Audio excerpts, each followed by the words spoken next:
আবার আসসালামু আলাইকুম। আশা করি সবাই ভালো আছেন। আজকে আজকে আমাদের এই যে লাইভটা ক্লাসটা হচ্ছে সেই ক্লাসটা হবে কেমিস্ট্রি ক্লাসটা, ঠিক আছে? তো আমাদের আজকে নতুন একটা কোর্স শুরু হয়েছে কেমিস্ট্রি, আমাদের একদম পূর্ণাঙ্গ কোর্সটা। যারা রেজিস্ট্রেশন করছেন তারা এই কোর্সটা শেষ পর্যন্ত করতে পারবেন, এবং যারা রেজিস্ট্রেশন করেননি তারাও আসলে অনেকটুকু সিলেবাস আসলে আপনারা ফ্রি চাইলেই আর অনেকটা আপনি সলভ করে নিতে পারবেন, ঠিক আছে? আমাদের পেজেই মোটামুটি রাত 9টা থেকে প্রতিদিন এই ক্লাসগুলো হবে। পুরোটা হয়তো হবে না, কিন্তু একটা ম্যাক্সিমাম লিমিট পর্যন্ত এই ক্লাসগুলো আপনাদের প্রতিদিন এই লাইভ ভিডিওতে আকারে পাবলিশ হবে, ঠিক আছে? এই পেজে আর কি হবে। আর যারা রেজিস্ট্রেশন করছেন তারা তো অবশ্যই একদম টপ টু বটম পর্যন্ত সব কিছুই পাবেন ইনশাল্লাহ। এখন কেমিস্ট্রি নিয়ে আসলে কিছু কথা বলি। আসলে আগে শুরু করার আগে একটু কিছু কথা বলি, কারণ আমি যখন ফার্স্ট আসলে লাইভটা অন করছি তখনই একটা ভাইয়া SMS করছেন, নামটা আসলে মনে নাই। ও বলতেছে যে কেমিস্ট্রি আমি অনেক ভয় পাই বা এই টাইপের কিছু একটা বলছে। কেমিস্ট্রি আসলে সে অনেক ভয় পায়। আচ্ছা, ভয় পাওয়ার বিষয়টা আসলে আমি বলি। ভয় পাওয়ার বিষয়টা যদি বলতে চাই, দেখেন আমরা এই বয়সে আসলে কোন জিনিসটা আসলে ভয় পাই, কোন জিনিসটা আসলে ভয় পাই এই জিনিসটা একটু আগে দেখেন। আমরা আসলে যে জিনিসটা ধারে কাছেও যাই না সেটাকে ভয় পাই। দেখেন, আমরা আসলে যে জিনিসটা ধারে কাছেও যাই না সেটা আসলে ভয় পাই। কীরকম কি? ধরেন আপনাকে যদি 10টা বই দেওয়া হয়, আপনাকে যদি একটা টেবিলের উপর 10টা বই দেওয়া হয়, আপনার যদি বলা হয় যে এর ভেতর থেকে যে কোনো একটা বই আপনি পছন্দ করে আপনি পড়েন, আপনি কী করবেন জানেন? আপনি ওই টেবিলের সামনে যে বসবেন, বসার পর ওখানে দেখবেন যে ওই 10টা বইয়ের মধ্যে কোন লেখকটা আপনার একটু পরিচিত, ওই 10টা বইয়ের মধ্যে হুমায়ুন আহমেদের বই আছে কিনা, ওই 10টা বইয়ের মধ্যে কোন নামটা আপনার একটু পরিচিত বা একটু শুনছেন, আজ হোক 10 দিন আগে হলো বা কোনো একটা সময় শুনছেন, ঠিক আছে? এরকম যদি কোনো বই থাকে আপনি কিন্তু সর্বপ্রথম ওই বইটাই চুজ করবেন। এটার মানে কি দাঁড়ালো? এটার মানে দাঁড়ালো হচ্ছে যে কি, আমাদের মেন্টালি সেট আপটা আসলে এমনভাবে ক্রিয়েট হয়েছে যে আমরা আসলে যা পারি আমরা সেটাই বারবার প্র্যাকটিস করতে চাই, আর আমরা যা পারি না তা ধারে কাছে যেতে চাই না, ঠিক আছে? আর এই জায়গার থেকে আসলে সৃষ্টি হয় ভয়। এই জায়গার থেকে আসলে আপনার আপনার মনে চলে আসে যে ভয়, যে আমি এটা তো পারি না, আমি এটা পড়িনি, এটা আমার কাছে ভয়, মানে এটা আমার ভয়ই লাগে, ঠিক আছে? তো কেমিস্ট্রি নিয়ে অনেকে আসলে ভয় পায়। এটার অন্যতম কারণ হচ্ছে যে তারা কেমিস্ট্রি বই ছুঁয়েও দেখে না। কেমিস্ট্রি বই ভাই, আচ্ছা কেমিস্ট্রি যদি ভাই মানে এই বইটা যদি আপনি ছুঁয়েও না দেখেন তো ভয় লাগবে না? এটা তো অবুঝ মনে হবেই, বা এটা তো আপনার কাছে কমপ্লেক্স, অনেকটা কঠিন মনে হবেই, তাই তো? তো যাই হোক, কেমিস্ট্রি কোর্সটা এখন আজ থেকে শুরু হয়ে গেল। এখন আমি চেষ্টা করব আমি আপনাদের একদম বেসিক থেকে, যারা একদম কি বলবো যে কেমিস্ট্রির আসলে সিও অনেকটুকু পারে না, তাদেরকে বেস করে বা তাদেরকে টার্গেট করে আমি ক্লাসগুলো নেব ইনশাল্লাহ। আমার ক্লাসগুলো শুরু মানে একদম বেসিক থেকে শুরু হবে। ইভেন আপনারা যদি এই ক্ষেত্রে যদি কোনোটা বুঝতে সমস্যা হয় বা কোনোটা যদি আপনার কাছে মনে হয় যে একটু আরেকবার আলোচনা করলে ভালো হয়, আমি প্রত্যেকটা টপিক আলোচনার পরে আমি কমেন্টগুলো চেক করব, ঠিক আছে? এই কমেন্টে আপনি জানাবেন যে আপনি আসলে এটা বুঝতে পারছেন কিনা, বা আপনি এটা আবার একটু বুঝতে চান কিনা, এনিথিং আপনি বলতে পারেন। আপনি যদি আমার সাথে থাকেন, আমি এইটুকু আশাবাদী আপনি বুঝে যাবেন ইনশাল্লাহ। কেমিস্ট্রি আসলে ভয়ের কিছু না, ঠিক আছে? কেমিস্ট্রি আসলেই ভয়ের কিছু না। এটা আসলে পুরোটুকু আসলে গল্পের মতো জিনিস, একটু আসলে কি বলবো, অনেক বাস্তবিক জিনিস, যে জিনিসগুলো আমরা আসলে জানি যে এইটা এইভাবে হয়, কিন্তু আসলে ওটা কী কারণে হয়, এই জিনিসগুলো আসলে আমাদের সামনে চলে আসবে, অনেক ক্লিয়ারলি ভাবে চলে আসবে, অনেক বেসিক থেকে চলে আসবে, ঠিক আছে? তো যাই হোক, কেমিস্ট্রি নিয়ে আসলে অনেকে ভয় পাচ্ছিল, ভয়ের বিষয়টা আমি মোটামুটি হয়তো বা দূর করতে পারছি। আসেন, আচ্ছা ঠিক আছে, আচ্ছা ঠিক আছে। এখন আসলে আপনাদের ক্ষেত্রে মানে কেমিস্ট্রির বিষয়ে পুরোটুকু আমরা এখন ক্লাসের মধ্যে চলে যাবো, ঠিক আছে? তো আমাদের এই কোর্সটা, যে কোর্সটা শুরু হয়েছে, এই কোর্সটা আসলে ডুয়েট অ্যাডমিশন প্রিপারেশন কেন্দ্রিক কোর্সটা, অর্থাৎ ডুয়েট অ্যাডমিশনে আপনি যে কেমিস্ট্রি সিলেবাসটা আছে ওই সিলেবাসের উপর ভিত্তি করে আমাদের এই কোর্সটা চালু হয়েছে, ঠিক আছে? তার মানে আপনারা আসলে একটা জিনিস জানা দরকার যে ডুয়েট অ্যাডমিশনে কেমিস্ট্রি আসলে কি, কেমন কি আসে, বা কোশ্চেন কেমন কি আসে, বা কোন পার্ট থেকে কী কী কোশ্চেন আসে, আমি বিস্তারিত সব কিছু আলোচনা করব, ঠিক আছে? আসেন, আমি ফার্স্ট অফ অল আমি একটা ব্ল্যাঙ্ক স্লাইড নিয়ে আমি আপনাদেরকে মার্ক ডিস্ট্রিবিউশন আসলে করে দিই, যে বা আপনাকে আসলে ধারণা দিই যে আসলে কোন পার্ট থেকে কী কোশ্চেন আসে। তো আমাদের এইটুকু হয়তো বা জানেন, ডুয়েট অ্যাডমিশনের ক্ষেত্রে নন ডিপার্টমেন্টে থাকে 150 মার্ক। নন ডিপার্টমেন্টে থাকে কত মার্ক? 150 মার্ক। এটা আসলে আমরা অনেকে জানি হয়তো বা, না জানলেও এটা আসলে দেখে নেন। নন ডিপার্টমেন্টে থাকে 150 মার্ক, আর ডিপার্টমেন্টে থাকে 150 মার্ক, অর্থাৎ 300 মার্কের পরীক্ষা। নন ডিপার্টমেন্টে 1 ঘন্টা, ডিপার্টমেন্টে 1 ঘন্টা, এটা জানা জিনিস, ঠিক আছে? তো এই নন ডিপার্টমেন্টের মধ্যে 40 মার্ক থাকে ম্যাথ ফিজিক্স, ম্যাথে থাকে 40 মার্ক, ফিজিক্সে থাকে 40 মার্ক, সেমভাবে কেমিস্ট্রিতেও থাকে 40 মার্ক, কেমিস্ট্রিতেও থাকে মোটামুটি 40 মার্ক, মোটামুটি না মানে 40 মার্কই থাকে, ঠিক আছে। তো এই ম্যাথ ফিজিক্স কেমিস্ট্রিতে 40 করে 3 4 120 মানে 120 মার্ক থাকে। আর হচ্ছে যে আপনাদের ইংলিশে থাকে হচ্ছে যে 30 মার্ক, এই মোটামুটি 150 মার্ক মানে 150 মার্ক, ঠিক আছে। এখন এই কেমিস্ট্রিতে এই 40 মার্কের মধ্যে আসলে কি কি আছে বা এই 40 মার্কের জন্য আসলে আমাদের কি কি পড়তে হয় আমি এই বিষয়ে একটু আলোচনা করি। তো আমাদের মানে এই ডুয়েট অ্যাডমিশনের ক্ষেত্রে কেমিস্ট্রি সিলেবাসটা জেনারেল ইউনিভার্সিটির যে অ্যাডমিশনের ক্ষেত্রে যে কেমিস্ট্রি সিলেবাসটা আছে তার থেকে একটু আলাদা, ঠিক আছে। কি কি আলাদা আমি সেটা দেখাচ্ছি। তো আমাদের ডুয়েট অ্যাডমিশনের ক্ষেত্রে কেমিস্ট্রি সিলেবাসটা মোটামুটি 4টা বড় বড় পার্টে আসলে ভাগ করা হয়েছে, 4টা বড় বড় পার্টে আসলে বিভক্ত। আমি যে পার্টগুলো যদি আপনাকে দেখাই, এটা আসলে একটা আছে ভৌত পার্ট, ঠিক আছে। আরেকটা আছে আপনার হচ্ছে যে ম্যাথ পার্ট, কেমিস্ট্রি আসলে ম্যাথ পার্ট। তারপরে আরেকটা আছে আপনার ধাতু অধাতু, ধাতু অধাতু। আর আরেকটা লাস্ট পার্ট সেটা হচ্ছে জৈব যৌগ। মানে ডুয়েট অ্যাডমিশনের ক্ষেত্রে যে কেমিস্ট্রিটা আছে তা মোটামুটি এই 4টা ভাগে বিভক্ত, ঠিক আছে। তো এই 4টা ভাগের মধ্যে বা এই 4টা পার্টের মধ্যে এই 2টা পার্ট হচ্ছে সব থেকে বড়। মানে 2টা পার্ট সব থেকে বড় বলতে এই 2টা পার্ট থেকে কোশ্চেন আসে বেশি, আবার এই 2টা পার্টের সিলেবাস আসলে একটু বেশি। তো এই ভৌত পার্টটা এটা হচ্ছে আপনার এই পুরো কেমিস্ট্রি টপিকটার বেস, অর্থাৎ পুরো কেমিস্ট্রি টপিকটার ভিত্তি যে টপিকটা বা ভিত্তি যে আসলে অধ্যায়গুলো সেগুলো আসলে ভৌত পার্টের মধ্যে ইনক্লুড। তো আমাদের গতানুগতিক এটা আসলে মানে কি বলবো যে একদম এইভাবে কনস্ট্যান্ট টাইপের যে প্রত্যেকবারই এই পার্ট থেকে এত মার্কের কোশ্চেন আসবে এমনটা আসলে না। তবে একটা ওভারঅল ধারণা পাওয়া যায় যে ভৌত পার্ট থেকে এত মার্কের কোশ্চেন ওভারঅল মানে এইভাবে আসে, ঠিক আছে। মানে কিন্তু আপনি এটা বলতে পারবেন না যে ভৌত পার্ট থেকে এই মার্কের কোশ্চেনই প্রত্যেকবার আসবে, তা না। ওভারঅল ওই রকম মার্কেটে আসলে মানে আসে কোশ্চেন, ঠিক আছে। তো ভৌত পার্ট যদি চিন্তা করি, ভৌত পার্ট থেকে আমাদের কোশ্চেন আসে আমি গতানুগতিকভাবে দেখছি 10 থেকে 12, ইভেন অনেক ক্ষেত্রে 15 মার্কের পর্যন্ত কোশ্চেন আসে। 10 থেকে 12 ইভেন 15 মার্ক পর্যন্ত কোশ্চেন আসে, ঠিক আছে। আবার ম্যাথ পার্টের ক্ষেত্রে আমি দেখছি 6 থেকে 8 মার্ক পর্যন্ত, অর্থাৎ 6 থেকে মোটামুটি 8-10 পর্যন্ত দেখছি যে ম্যাথ পার্ট থেকে আসে, বুঝছেন। মানে ভৌত পার্ট থেকে মিনিমাম 10 মার্কের কোশ্চেন থাকবে আর ম্যাক্সিমাম 15 থাকতে পারে, এই টাইপের জিনিস আর কি, ঠিক আছে। ম্যাথ পার্ট থেকে মিনিমাম 6 থাকে, 4 থাকে একটা ম্যাথে, অথবা এমসিকিউ থাকে একটা বা শূন্যস্থানে থাকে একটা। আর অনেক ক্ষেত্রে যদি 2টা ম্যাথ থাকে তাহলে 8-10 থাকে আর কি, ঠিক আছে। ধাতু ও ধাতুর ক্ষেত্রে সেম জিনিসটাই, ধাতু ধাতুর ক্ষেত্রে মিনিমাম 5 থাকে আর সর্বোচ্চ আপনার দেখা যাচ্ছে যে 8 ইভেন 10 মার্কও থাকে, বুঝছেন। আবার জৈব যৌগের ক্ষেত্রে এই ভৌতর মতোই অনেকটা হতে পারে, ভৌতর মতনই সর্বনিম্ন 10 মানে মিনিমাম 10 আর সর্বোচ্চ হচ্ছে মানে 12 থেকে 15 পর্যন্ত থাকতে পারে। কারণ অনেকে ভেতরে কোশ্চেন আসতে পারে ভাই আপনি তাহলে তো মার্ক ডিস্ট্রিবিউশন দেখালেন প্রায় কত 50 মার্ক, কত 15 30 20 50 মার্ক হইলো, কিন্তু আমাদের তো মার্ক 40 না। আসলে বিষয়টা এমনটা না। মানে এটা হয়েছে কি, ধরেন এই পার্ট থেকে যদি কোশ্চেন আসে 12 মার্কের, তাহলে দেখা যাচ্ছে যে এই পার্ট থেকে কোশ্চেন 10 আসবে, অথবা এই পার্ট থেকে একটু মার্ক কমে আসবে, মানে মিলিয়ে আসলে 40 মার্ক বানাবে, বুঝছেন তো। এটা মিলিয়ে আসলে 40 মার্ক হবে, এটার থেকে এর বাইরে আসলে আপনার মানে এর থেকে বেশি মার্ক তো আসবে না। কিন্তু এটা আসলে এরকমটা কি যে এই পার্ট থেকে সর্বনিম্ন এত মার্ক থাকে, মানে ভৌত পার্ট থেকে সর্বনিম্ন 10 মার্ক থাকে আর সর্বোচ্চ 15 পর্যন্ত থাকতে পারে, ঠিক আছে। এটা কিন্তু আমি আবার বলতেছি এটা আসলে মানে কি বলবো, মানে এটা আসলে আগ পূর্ব থেকে নির্ধারণ করা না যে এই পার্ট থেকে এই মার্কেরই কোশ্চেন আসবে।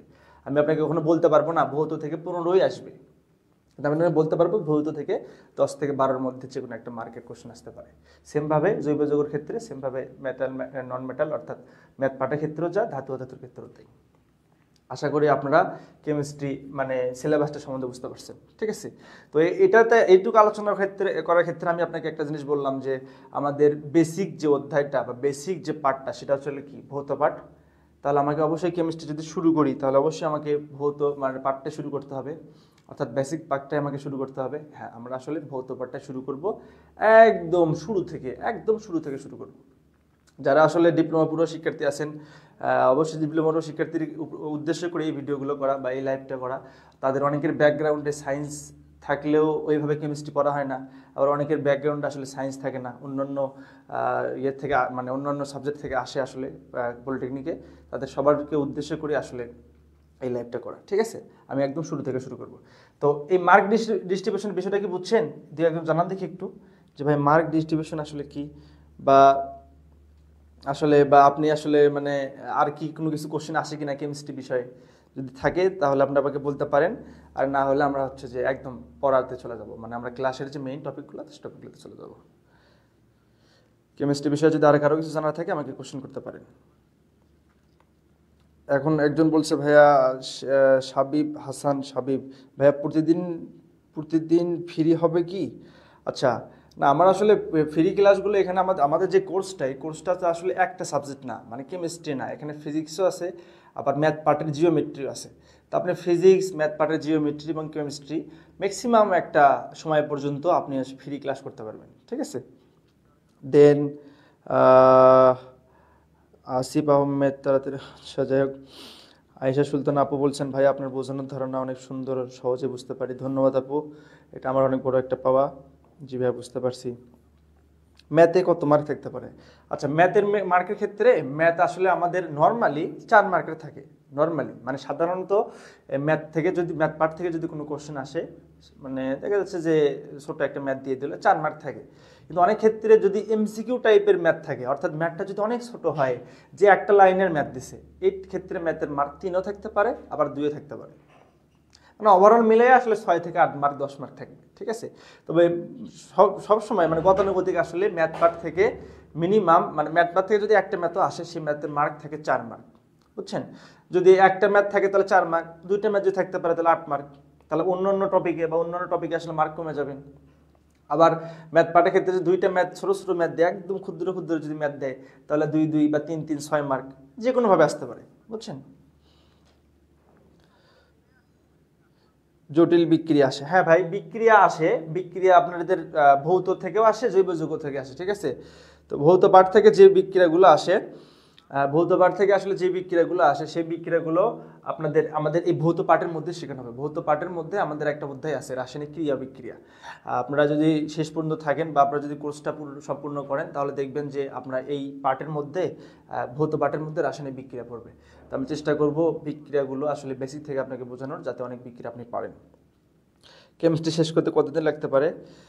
আমি আপনাকে এটা আসলে বলতে পারবো না, আমি আপনাকে একটা মানে টার্গেট দিই যে এই পার্টে এতগুলো ক্লাস লাগতে পারে। ঠিক আছে, ধরেন ভৌত পার্টে ক্লাস লাগতে পারে 12টার মতো, অ্যাভারেজ 10 থেকে 12টা আশেপাশে হইতে পারে, এক্স্যাক্ট না।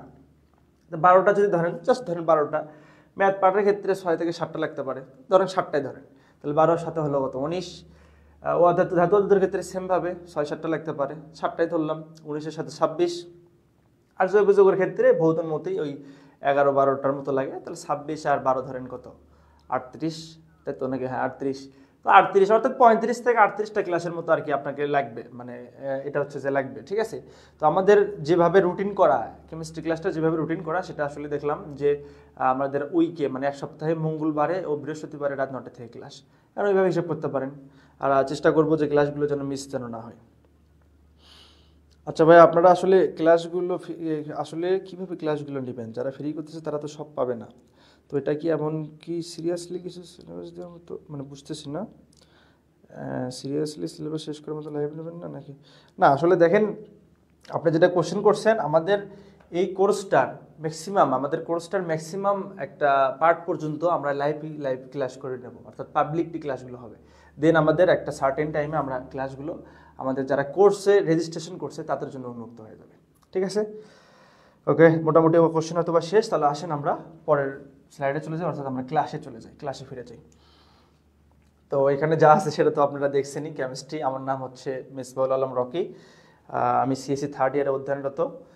আচ্ছা আসেন, তাহলে আমরা এখন দেখেন, আমরা এখন হচ্ছে যে একটা অধ্যায় শুরু করবো, সেটা হচ্ছে পারমাণবিক গঠন। হ্যাঁ, তো কেমিস্ট্রি পার্টের মধ্যে একদম শুরুর যে পার্টটা, মানে যারা আসলে কেমিস্ট্রি সিউ বোঝে না, তাদের জন্য শুরুর যে পার্টটা, সেটা হচ্ছে কেমিস্ট্রির এই পারমাণবিক গঠন। পারমাণবিক গঠনের আসলে ইংলিশ একটা নাম আছে, অ্যাটমিক স্ট্রাকচার। ঠিক আছে, অর্থাৎ একটা পরমাণু কিভাবে গঠিত হয়। অনেকে পরমাণু চেনেন না, সমস্যা নেই, আপনারা বিস্তারিত আজকে সব চিনবেন ইনশাল্লাহ। ঠিক আছে, আসেন তো পারমাণবিক গঠন, আমরা পারমাণবিক গঠন এই পার্টটা শুরু করব, মানে এটা হচ্ছে ভৌত পার্টের একদম শুরুর পার্ট। ঠিক আছে, তো আসেন শুরু করি। প্রথম যে আমাদের যে টপিকটা চলে আসছে, এটা লেখা আছে মৌলিক পদার্থ, পরমাণু ও অণুর সংজ্ঞা। মৌলিক পদার্থ, পরমাণু ও অণুর সংজ্ঞা। তা আসেন মৌলিক পদার্থ আসলে কি দেখি। তো মৌলিক পদার্থ, এই নামটা থেকে বুঝতে পারছেন যে আসলে মৌলিক পদার্থ পদার্থের কিছু একটা।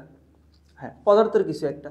তাহলে আপনাকে যদি কোশ্চেন করি, ভাই বলেন তো পদার্থ কি, পারবেন তো নাকি? হ্যাঁ, পদার্থ হচ্ছে আপনি চারিপাশে যা দেখেন তাই হচ্ছে পদার্থ। আপনি যদি ফ্যান দেখেন, ফ্যান, তারপরে টেবিল, লাইট, এনিথিং, সব কিছুই কোনো না কোনো পদার্থ। ইভেন আপনি অনেক কিছু দেখেনও না, সেগুলো পদার্থের মধ্যেই পড়ে। যেমন বাতাস, বাতাসও কিন্তু পদার্থের মধ্যে পড়ে। ঠিক আছে, বাতাসও পদার্থ। হ্যাঁ, বাতাসের মধ্যে অনেক পদার্থ আছে, অনেক অনেক যৌগ আছে, অনেক গ্যাস আছে, ও গ্যাস মিশ্রিত করে আসলে বাতাসটা তৈরি। তার মানে আপনি পদার্থ বলতে কি বুঝছেন কি, আপনার চারিপাশে যা কিছু আছে, আপনার চারিপাশে যা কিছু আছে প্রত্যেকটাই কোনো না কোনো পদার্থ। ঠিক আছে, ওই পদার্থকে ভাগ করতেছি আমি, দুই ভাগে। পদার্থকে ভাগ করতেছি কয় ভাগে? দুই ভাগে। একটা হচ্ছে মৌলিক পদার্থ, আমার লেখা একটু খারাপ, যাই হোক একটু বোঝার চেষ্টা করেন। আমি মানে যেটা লিখতেছি সেটা আবার পড়বো, তারপরে যদি কারো বুঝতে সমস্যা আমাকে একটু জানাবেন। ঠিক আছে, মৌলিক পদার্থ, আরেকটা হচ্ছে যৌগিক পদার্থ।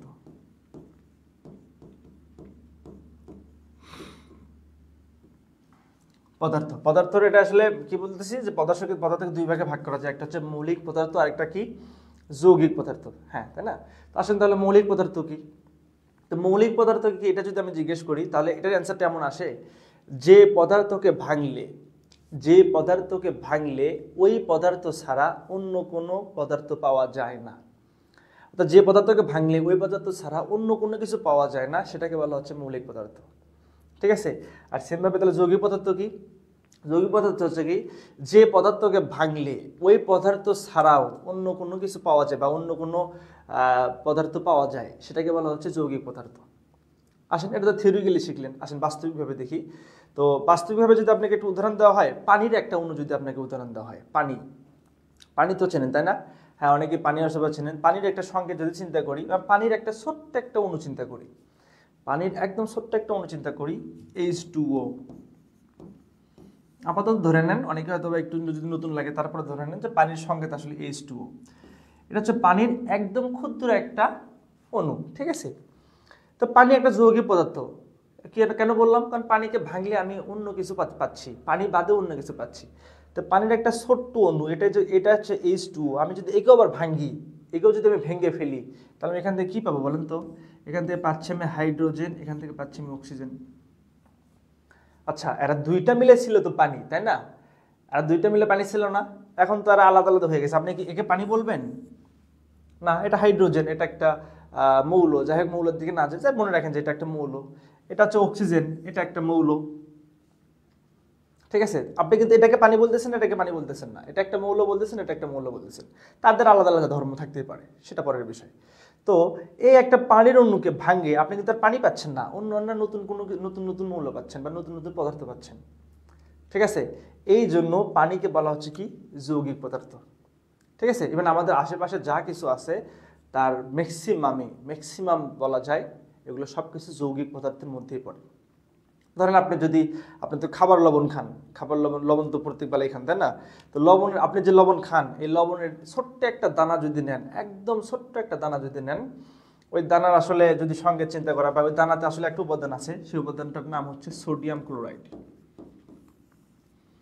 লবণের একটা ছোট্ট একটা দানা যদি নেন, যেটাকে আসলে লবণই বলতেছেন, ঠিক আছে, লবণই কিন্তু বলতেছেন, ছোট্ট একটা দানাতে ওটার একটা উপাদান আছে সোডিয়াম ক্লোরাইড, এটাকে আপনি লবণ বলতেছেন। ঠিক আছে, তো আপনি যদি এটাকেও ভেঙে ফেলেন বা এটাকেও যদি বাই ডিফল্টভাবে আপনি যদি চিন্তা করেন যে আমি এই সোডিয়াম ক্লোরাইডকে আলাদা করব, ঠিক আছে, তাহলে আপনি এখান থেকে পাবেন কি পাবেন? হচ্ছে সোডিয়াম পাবেন, ক্লোরিন পাবেন। আপনি কি এটাকে লবণ বলবেন বা এটাকে লবণ বলবেন? না, লবণ তো আসলে এটা। ঠিক আছে, তার মানে পানি, লবণ এগুলো সবকিছু কি? যৌগিক পদার্থ। অর্থাৎ যে পদার্থকে ভাঙলে ওই পদার্থ ছাড়া অন্য কোনো পদার্থ পাওয়া যায়, সেটা আসলে কি? যৌগিক পদার্থ। আর যে পদার্থকে ভাঙলে কি ওই পদার্থ ছাড়া অন্য কোনো পদার্থ পাওয়া যায় না, সেগুলো হচ্ছে কি মৌলিক পদার্থ। তো আমাদের আসলে যা পড়াশোনা তার ম্যাক্সিমামটা যা পড়াশোনা বা আমাদের এই যে এই টপিকটা পরমাণুর গঠন বা অ্যাটমিক যে স্ট্রাকচার যে টপিকটা আছে, এই টপিকটা আসলে মৌলিক পদার্থকে নিয়ে, এই টপিকটা আসলে মৌলিক পদার্থকে নিয়ে, ঠিক আছে। আমাদের যৌগিক পদার্থ নিয়ে আমরা পরবর্তীতে আলোচনা করব, কিন্তু আমাদের বেসিক বোঝার জন্য আসলে মৌলিক পদার্থটা দরকার। তো এই মৌলিক পদার্থকে যদি আমি ভাগ করি, এই মৌলিক পদার্থকে মোটামুটি 4 ভাগে ভাগ করা যায়। মৌলিক পদার্থকে 4 ভাগে ভাগ করা যায়। একটাকে বলা হচ্ছে ধাতু, ঠিক আছে, আরেকটাকে বলা হচ্ছে অধাতু, তারপরে আরো বলা হচ্ছে এখানে অপধাতু, আরেকটাকে বলা হচ্ছে নিষ্ক্রিয় গ্যাস। নিষ্ক্রিয় গ্যাস।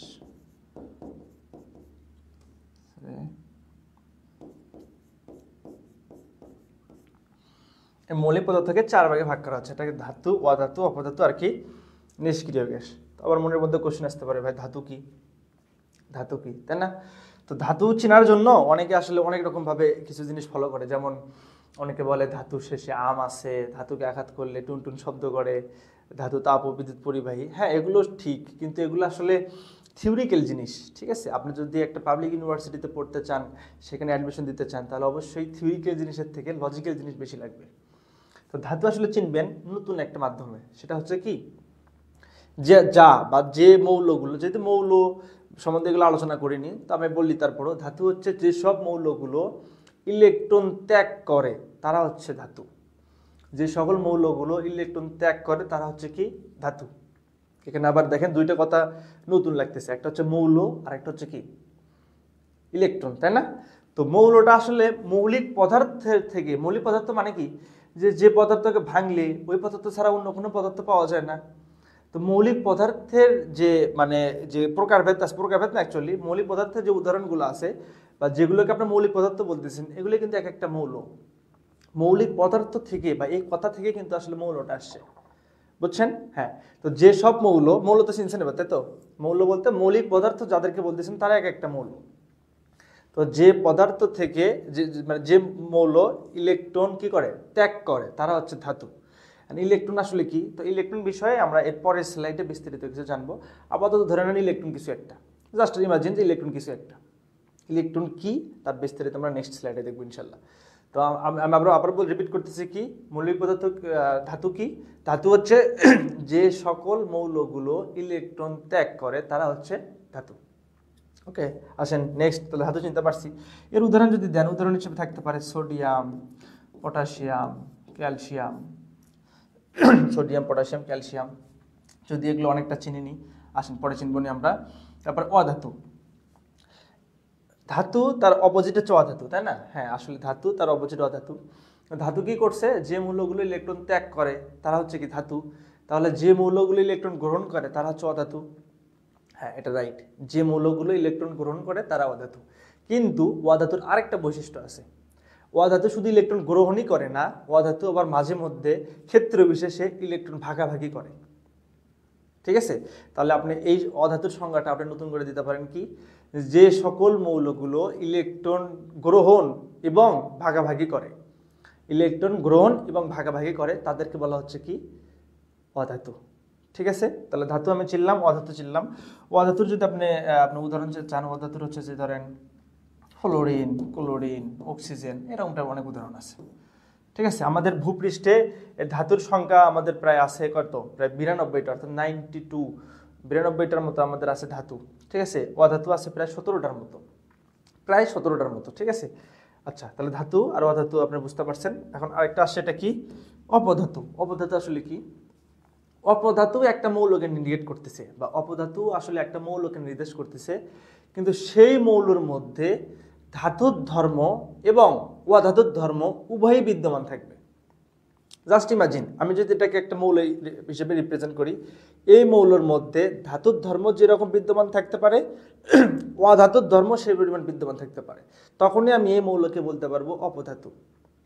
অপধাতু আসলে একবারে ধাতু হয়ে যাবে বা একবারে অধাতু হয়ে যাবে তা আসলে না, ঠিক আছে। অপধাতু আসলে কি, যার মধ্যে ধাতুর ধর্ম বিদ্যমান থাকতে পারে, অধাতুর ধর্ম বিদ্যমান থাকতে পারে, সেই সকল মৌলকে বলা হচ্ছে কি অপধাতু। তো অপধাতু যদি আপনি যদি উদাহরণ দিতে চান, অ্যান্টিমনি আছে, আর্সেনিক আছে, সিলিকন আছে, এই টাইপের আরও অনেক কয়েকটা আছে। অপধাতু মোটামুটি 7টা থেকে 8টা, 7-8টার মতো আসলে অপধাতু আমাদের ভূপৃষ্ঠে পাওয়া যায়, বা আমাদের আসলে আবিষ্কৃত 118টা মৌলের মধ্যে বিদ্যমান। ঠিক আছে, আসেন তো আমরা ধাতু চিনলাম, অধাতু চিনলাম, অপধাতু চিনলাম। আরেকটা আছে নিষ্ক্রিয় গ্যাস। নিষ্ক্রিয় গ্যাস, তো আসলে নিষ্ক্রিয় গ্যাসের ক্ষেত্রে আপনাকে একটা জিনিস মনে রাখতে হবে, নিষ্ক্রিয় গ্যাসগুলো আসলে সিঙ্গেল। সিঙ্গেল আসলে কেমন, এই নিষ্ক্রিয় গ্যাসগুলো এরা আজীবন সিঙ্গেল থাকে। দেখেন একটু জিনিস চিন্তা করে দেখেন, আমি আপনাকে কি বললাম, ধাতু ইলেকট্রন গ্রহণ করে, ইলেকট্রন ত্যাগ করে, অধাতু ইলেকট্রন গ্রহণ করে, তাদের একটা বৈশিষ্ট্য বললাম। ঠিক আছে, অপধাতু আবার কি, তার ভেতরে ধাতুর ধর্ম বিদ্যমান থাকতে পারে, অর্থাৎ সেই ইলেকট্রন ত্যাগ করতে পারে, আবার অধাতুর ধর্ম বিদ্যমান থাকতে পারে, তার মানে সেই ইলেকট্রন আবার গ্রহণও করতে পারে, তাই না? তাহলে এই যে তিনটার কিন্তু একটা বৈশিষ্ট্য বললাম আমরা, তাদের কিন্তু একটা চাহিদা আছে। কিন্তু এই নিষ্ক্রিয় গ্যাস, এই বাবা যেগুলো আসলে কি, এখানকার মৌলগুলো আসলে তারা সিঙ্গেল, তাদের আসলে কোনো চাহিদা নেই, তাদের আসলে ইলেকট্রন গ্রহণ ত্যাগ এগুলো নিয়ে কোনো মাথা ব্যথা নেই। ঠিক আছে, তো নিষ্ক্রিয় গ্যাসগুলো আসলে এটা আসলে কি হয়, তারা আসলে কোনো মৌলের সাথে যুক্ত হয় না, তারা আসলে কোনো মৌলের সাথে যুক্ত হয়ে যৌগ তৈরি করে না।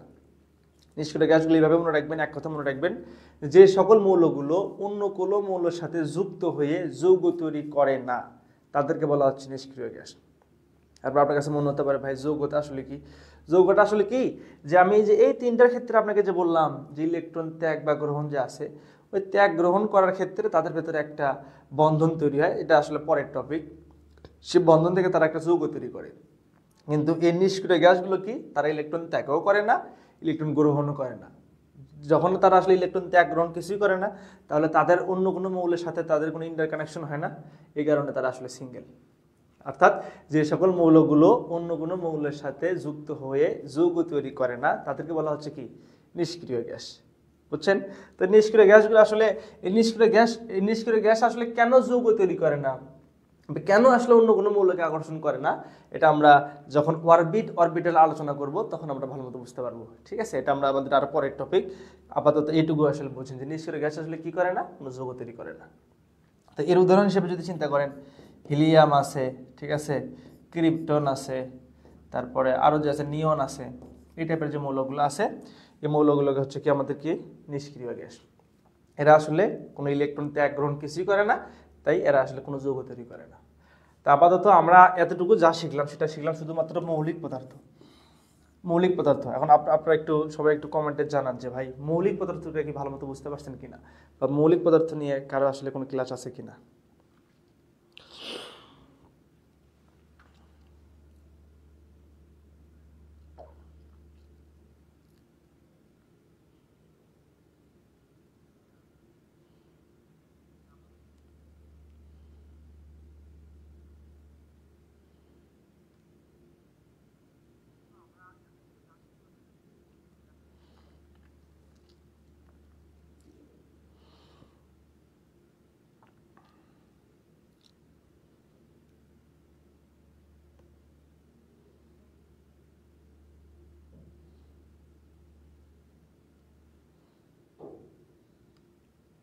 আচ্ছা, অনেকে কমেন্ট করছেন যে বুঝতে পারছি ভাইয়া।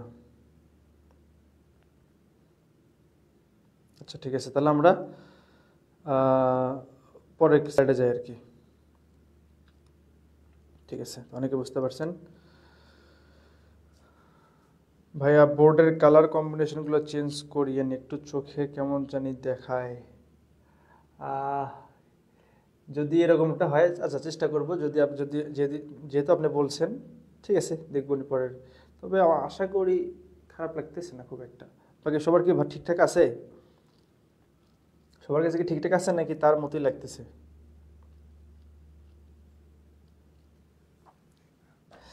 আচ্ছা, চৌধুরী বায়াজিৎ ভাই এসএমএস করছেন অপদার্থ কি ভাই? অপদার্থ আমি একটা আলোচনা করছি, আপনারা একটু যদি আপনার মনে পরে আসছেন, দেরি করে আসেন, এই জন্য আসলে অপদার্থ বুঝতেছেন না।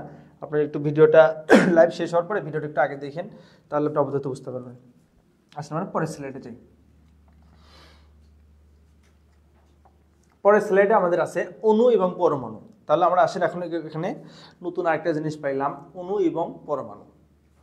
ফার্স্ট অফ অল মাথায় আসলে এটা আসে ভাই, অণু কি? তো এই কোশ্চেনটার অ্যান্সার আসলে একদম সহজ ভাষায় দেই। অণুটা আসলে একটি পদার্থের ক্ষুদ্রতম অংশ, একদম ক্ষুদ্রতম অংশ, একটি পদার্থের একদম ক্ষুদ্রতম অংশ যার মধ্যে ওই পদার্থের ধর্ম বিদ্যমান থাকে। আমরা যদি আমি হচ্ছে যে কি বলি, লবণ সাপেক্ষে যদি উদাহরণ দিই, এবার চিনি সাপেক্ষে উদাহরণ দিই। অর্থাৎ চিনির একটা অণুকে ভাঙতে ভাঙতে ভাঙতে ভাঙতে ভাঙতে এমন একটা ছোট একটা টুকরো বানাইছেন যাকে ভাঙলে আসলে আর চিনি বলতে পারবেন না, ঠিক আছে? ওই ক্ষুদ্রতম অংশকে বলা হচ্ছে কি? অণু। অর্থাৎ কোনো পদার্থের ক্ষুদ্রতম অংশ যার মধ্যে ওই পদার্থের বৈশিষ্ট্য বিদ্যমান থাকে তাকে বলা হচ্ছে অণু, ঠিক আছে? তাকে বলা হচ্ছে কি? অণু। তাহলে অণুকে যদি, অণুর বিষয়ে যদি আমি একটা জিনিস পাইলাম যে কি, পদার্থের ক্ষুদ্রতম অংশ,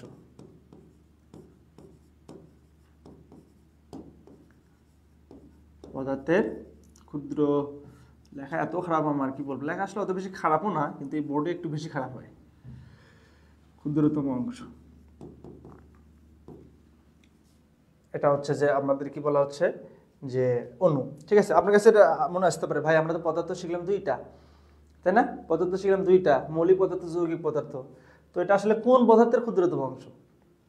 ঠিক আছে, তো আপনাকে আসলে এই জিনিসটা বলে রাখি, এই পদার্থটা দুইটা হতে পারে, মৌলিকও হতে পারে, যৌগিকও হতে পারে। অর্থাৎ মৌলিক অথবা যৌগিক পদার্থের ক্ষুদ্রতম অংশকে বলা হচ্ছে অণু। ক্ষুদ্রতম অংশকে বলা হচ্ছে অণু। অনেকেই মনে হতে পারে, ভাই মৌলিক পদার্থকে ভাঙলে তো মৌলিক পদার্থই পাচ্ছেন, অন্য কিছু পাচ্ছেন না।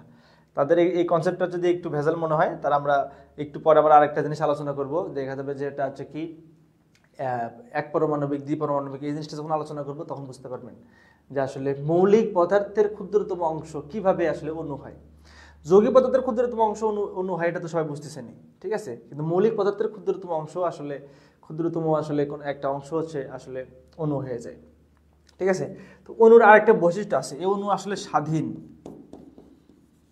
অণু আসলে স্বাধীন, এই স্বাধীনভাবে বিরাজমান করতে পারে। আপনি যে ওই যে মৌলিক অথবা যৌগিক পদার্থের ক্ষুদ্রতম অংশ যেটা পাইছেন না, এটা আসলে স্বাধীন, এই স্বাধীনভাবে বিরাজমান করতে পারে।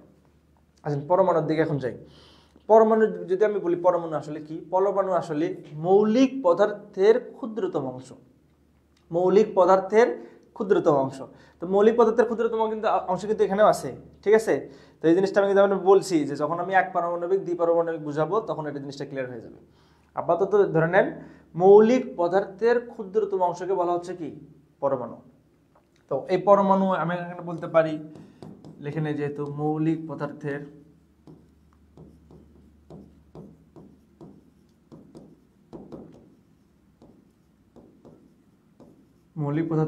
ক্ষুদ্রতম অংশ। এটা কিন্তু আসলে যৌগিক নেই, এখানে কিন্তু আসলে কি? যৌগিক নেই, ঠিক আছে? তো এই মৌলিক পদার্থের ক্ষুদ্রতম অংশকে বলা হচ্ছে কি? পরমাণু। তো এই পরমাণু আসলে স্বাধীন না, এরা স্বাধীনভাবে বিরাজমান না, এরা আসলে পরাধীন বা অস্বাধীন, কিছু একটা যা লিখতে পারেন, অস্বাধীন বা পরাধীন, যাই হোক একটা লিখতে পারেন। এরা আসলে স্বাধীনভাবে বিরাজমান না, ঠিক আছে? আবার রাসায়নিক বিক্রিয়াতে, ঠিক আছে, পরমাণু সরাসরি অংশগ্রহণ করতে পারে। রাসায়নিক বিক্রিয়াতে বোঝেন যে আসলে মানে দুইটা যৌগ তৈরি, মানে দুইটা যৌগ যুক্ত করতেছি, এখান থেকে নতুন আরেকটা যৌগ তৈরি হচ্ছে, এটা হচ্ছে রাসায়নিক বিক্রিয়া। তো রাসায়নিক বিক্রিয়াতে এই পরমাণু সরাসরি যুক্ত হতে পারে, কিন্তু অণু কখনো সরাসরি যুক্ত হতে পারে না, ঠিক আছে? অণু কখনো সরাসরি যুক্ত হতে পারে না। অণুকে যদি রাসায়নিক বিক্রিয়াতে যুক্ত হতে হয়, তাকে হয় আয়নিত হতে হবে, না হয় পরমাণুতে কনভার্ট হতে হবে, ঠিক আছে? আর এখানে আরেকটা সবচেয়ে ইম্পর্টেন্ট কথা, অণুকে ভাঙলে পরমাণু পাওয়া যায়। অর্থাৎ পরমাণু যুক্ত হয়ে বা পরমাণুগুলো আসলে যুক্ত হয়ে অণু তৈরি করে, ঠিক আছে? আর অণুকে ভাঙলে আপনি পরমাণু পাচ্ছেন। তো কোনো একটা অণু যদি রাসায়নিক বিক্রিয়াতে অংশগ্রহণ করতে চায়, তাহলে সেই অণুকে ভেঙে পরমাণু করতে হবে, দেন ওই পরমাণুটা রাসায়নিক বিক্রিয়া যুক্ত হবে। অথবা ওই ওই ওই অণুটা যদি মৌলিক পদার্থ হয়, তাহলে সরাসরি সে বিক্রিয়াতে অংশগ্রহণ করতে পারবে। ওকে, তো আসেন আমরা কি বললাম এতক্ষণে, যে অণু আসলে কি? অণু আসলে পদার্থের মৌলিক অথবা যৌগিক পদার্থের ক্ষুদ্রতম অংশ, আর অণু পরমাণুটা হচ্ছে শুধুমাত্র মৌলিক পদার্থের ক্ষুদ্রতম অংশ। এটা স্বাধীনভাবে বিরাজমান করতে পারে, এটা স্বাধীনভাবে বিরাজমান করতে পারে না। আবার এটা আসলে রাসায়নিক বিক্রিয়া অংশগ্রহণ করতে পারে না সরাসরি, সে অণুতে পরমাণুতে অথবা কি আয়নে কনভার্ট হয়ে বা বিয়োজিত হয়ে বিক্রিয়াতে অংশগ্রহণ করে। আবার পরমাণু কি সরাসরি বিক্রিয়াতে অংশগ্রহণ করে। এটা আসলে এদের কমন বৈশিষ্ট্য। আমি আপনাকে এটুকু আলোচনা করতেছি, শুধুমাত্র অণু আর পরমাণু কি বুঝতেছেন কিনা। অণু আসলে পরমাণু কি বুঝতেছেন কিনা? আচ্ছা আসেন আরেকটু ডিপলি করে বুঝাই। ধরেন অণু আপনাকে কি বলছি, যৌগিক বা মৌলিক পদার্থের ক্ষুদ্রতম অংশ না? তো ধরেন পানি একটা যৌগিক পদার্থ, এর ক্ষুদ্রতম অংশ আবার কি H2O, একদম ছোট্ট একটা অংশ। তো দেখেন এই স্বাধীন না? স্বাধীন বলতে এই পানির একটা অণুকে আমরা যেখানে রেখে দেবেন সেখানে থাকবে না, এ কিন্তু স্বাধীন। ওকে ঠিক আছে, এই ইচ্ছা মতো সে চলাফেরা করতে পারে, স্বাধীন। আবার একটা জিনিস যদি বিশ্লেষণ করা হয়, দেখেন এই পানিটা কিন্তু যে কোনো জায়গায় বা যে কোনো বিক্রিয়াতে সরাসরি অংশগ্রহণ করতে পারবে না। এই পানি এটা একটা অণু, এটাকে ভেঙে পরমাণু বের করতে হবে, অর্থাৎ এই হাইড্রোজেন বের হবে আর কি অক্সিজেন হবে, তারপরে এরা বিক্রিয়াতে অংশগ্রহণ করতে পারবে। এটা সরাসরি বিক্রিয়া অংশগ্রহণ করতে পারবে না। কিন্তু পরমাণু আসলে কি, মৌলিক পদার্থের ক্ষুদ্রতম অংশ, এই সরাসরি বিক্রিয়াতে অংশগ্রহণ করতে পারবে, কারণ সে অস্বাধীন, মানে সে পরাধীন। ঠিক আছে, আশা করি অণু আর বিষয়টা বুঝতে পারছেন। অণু পরমাণু কি বুঝতে পারছেন?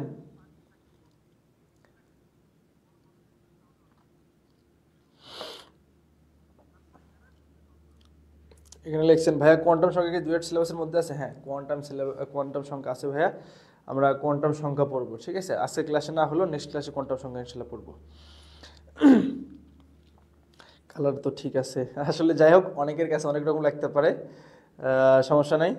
ঠিক আছে, আচ্ছা আসেন, সবাইকে বুঝতে পারছেন কিনা একটু আমাকে জানান, তাহলে আমি পরে স্লাইডে যাবো। আমি এই স্লাইডে জাস্ট বুঝালাম আপনাকে একটা জিনিসই, সেটা হচ্ছে অণু আসলে কি, পরমাণু আসলে কি। ঠিক আছে, আমরা পরে স্লাইডে গেলে বিস্তারিত আরো অনেক কিছু জানতে পারবো, যেটা আসলে দেখবেন যে আগের স্লাইডগুলোতে অন্তর্ভুক্ত ছিল। মহসিন উদ্দিন ঠাকুর ভাই, জি ভাই আলহামদুলিল্লাহ বুঝতে পারছি, আলহামদুলিল্লাহ। শরীফুল ইসলাম ভাই, জি ঠিক আছে, তাহলে আমরা পরে স্লাইডে যাই। আসেন আমরা পরে স্লাইডে যাই। এখানে টপিকটা হচ্ছে কি, পরমাণুর মূল কণিকা সমূহ। এখানে টপিকটা কি, পরমাণুর মূল কণিকা সমূহ।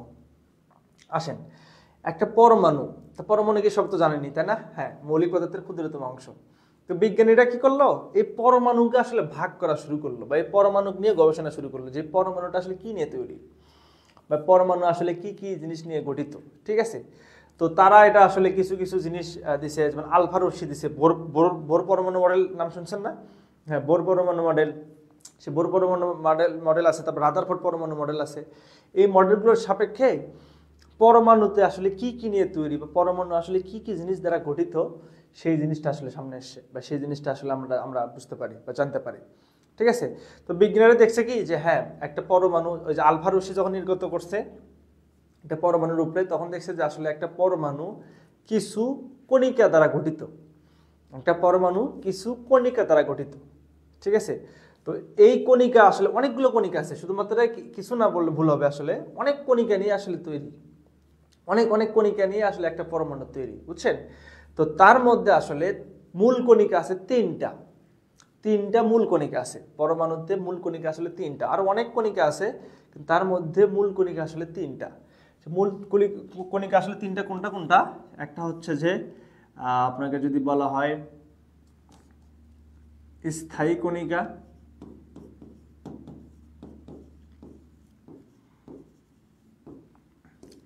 একটা হচ্ছে অস্থায়ী কণিকা,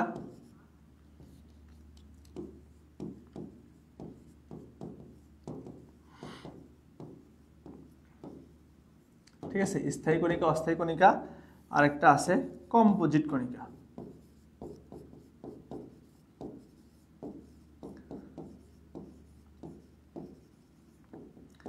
স্থায়ী কণিকা, অস্থায়ী কণিকা, আর একটা হচ্ছে কি কম্পোজিট কণিকা। ঠিক আছে, কম্পোজিট কণিকা। তো এই আমাদের এই তিনটি মূল কণিকা নিয়ে আসলে পরমাণু গঠিত। আমি আবারও রিপিট করতেছি, আরো অনেক কণিকা আছে, সেই কণিকাগুলো আমরা আসলে গবেষণার কাজে অনেক কিছু ব্যবহার করতেছে, বা এখন বিজ্ঞানীরা চেষ্টা করতেছে খুঁজে বের করার জন্য। তার মধ্যে তিনটি মূল কণিকা আসলে এটা, একটা যে স্থায়ী কণিকা, আর একটা হচ্ছে কি অস্থায়ী কণিকা, আর একটা হচ্ছে কি কম্পোজিট কণিকা। আচ্ছা, স্থায়ী কণিকা কি? স্থায়ী কণিকা হচ্ছে সেই সকল কণিকা, কারণ আমি আপনাকে বলছি যে আসলে পরমাণু অনেকগুলো কণিকা দ্বারা তৈরি। তো স্থায়ী কণিকা আসলে কি, যে সেই সকল কণিকা, যে কণিকাগুলো আসলে পরমাণুতে উপস্থিত থাকবেই, যে সকল কণিকাগুলো আসলে পরমাণুতে কি উপস্থিত থাকবেই, সেই সকল কণিকাগুলোকে বলা হচ্ছে স্থায়ী কণিকা। সেমভাবে অস্থায়ী কণিকা, সে আসলে কিছু কিছু ক্ষেত্রে মৌলের মধ্যে বিদ্যমান থাকে, আবার কিছু কিছু ক্ষেত্রে মৌলের মধ্যে বিদ্যমান থাকে না, বা একদম স্থিতিশীলতার সাপেক্ষে সে কোনো পরমাণুতে অবস্থান করে না। আছে নাই, এভাবে আছে আবার নাই, এই টাইপের আসলে জিনিস এই অস্থায়ী কণিকা। অস্থায়ী নামটা দেখে বুঝতেছেন সে আসলে কি স্থায়ী হিসেবে কোনো পরমাণুতে থাকে না, অস্থায়ী কণিকা। আর কম্পোজিট কণিকা, এই দুইটা কণিকার বাইরেও আরেকটা কণিকা আছে, সেটা হচ্ছে কম্পোজিট কণিকা। এই কণিকা আবার একটু ভারী, এই দুইটা কণিকার তুলনায় এই কণিকা একটু ভারী, বুঝছেন, এই কণিকা একটু ভারী। তো আসেন স্থায়ী কণিকা। স্থায়ী কণিকা বুঝছেন তো নাকি সবাই? স্থায়ী কণিকা আসলে সেই সকল কণিকা যে সকল কণিকাগুলো আসলে কি পরমাণুতে উপস্থিত থাকবেই। তো স্থায়ী কণিকা আসলে তিন ধরনের, একটা হচ্ছে প্রোটন, ঠিক আছে, আরেকটা হচ্ছে নিউট্রন, আরেকটা হচ্ছে কি বলেন তো, ইলেকট্রন। আপনি এর আগের স্লাইডে এই ইলেকট্রনের কথাটাই শুনছিলেন, হ্যাঁ তখন আপনি এই ইলেকট্রনের কথাটাই শুনছিলেন। আমরা ইলেকট্রন সম্বন্ধে আরো বিস্তারিত কিছু জানবো, ঠিক আছে। তো স্থায়ী কণিকা তিনটা, কি কি? Proton, neutron, electron. অর্থাৎ প্রত্যেকটা পরমাণুতেই এই তিনটি কণিকা থাকবেই থাকবে, মাস্ট, থাকবেই থাকবে, মাস্ট, ঠিক আছে। আবার অস্থায়ী কণিকা, অস্থায়ী কণিকা আসলে এভাবে তিনটা না, অস্থায়ী কণিকা আসলে অনেক জায়গায় দেখছিলাম অস্থায়ী কণিকা প্রায় 100টার মতো আছে। মানে একটা পরমাণুতে যদি অস্থায়ী কণিকা বিদ্যমান থাকে সেখানে 100টার মতো কণিকা থাকতে পারে। তো আমাদের কিছু কিছু কণিকার নাম আসলে দেখেন, মেসন, পজিট্রন, এগুলোর নাম আসলে আপনাদের কণিকার নাম। তারপরে আরেকটা আছে নিউট্রিনো, নিউট্রিনো, এগুলো আসলে আমাদের অস্থায়ী কণিকার উদাহরণ। অস্থায়ী কণিকা প্রায় 100টার মতো আসলে কণিকা দ্বারা অস্থায়ী কণিকা গঠিত, তার মধ্যে মোটামুটি 3টা 4টা আরও কয়েকটা আছে, এগুলো আসলে অস্থায়ী কণিকা, ঠিক আছে। আর কম্পোজিট কণিকা আমি আবারও বলতেছি, এই দুইটা কণিকার বাইরে কিছু কিছু মৌলের ক্ষেত্রে, কিছু কিছু পরমাণুতে, এই দুইটা কণিকার বাইরে কিছু কিছু পরমাণুতে দেখি যে আসলে কম্পোজিট কণিকা বিদ্যমান, মানে কিছু কিছু পরমাণুতে আসলে কম্পোজিট কণিকাও আছে। কম্পোজিট কণিকা মোটামুটি দুইটা আছে, মোটামুটি পাইছে, একটা হচ্ছে আলফা,